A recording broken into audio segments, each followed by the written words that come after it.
Step 2. Came to believe that a power greater than ourselves could restore us to sanity.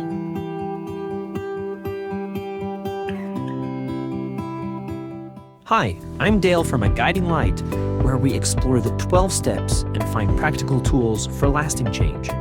If you or someone you love is affected by someone else's drinking, you're not alone. And there is hope. Many of us came to Al-Anon feeling hopeless. Step 2 isn't about instant faith. It's about being willing to believe that healing is possible. That even if life around us is still chaotic, we can find clarity, peace, and even serenity, one day at a time. 11. In what ways have you already experienced moments of sanity, clarity, or peace, even briefly?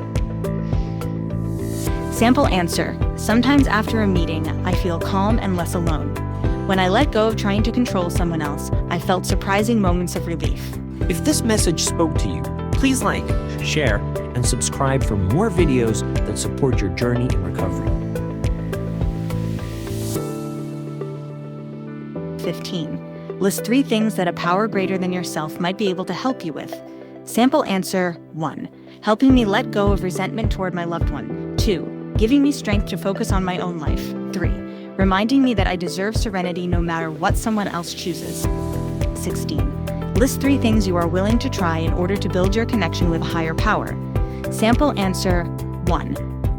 Attending Al-Anon meetings regularly. 2.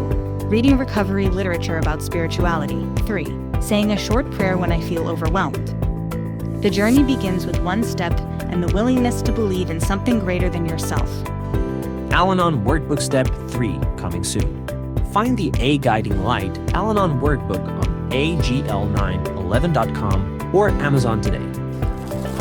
A Guiding Light, 12-step recovery for lasting change.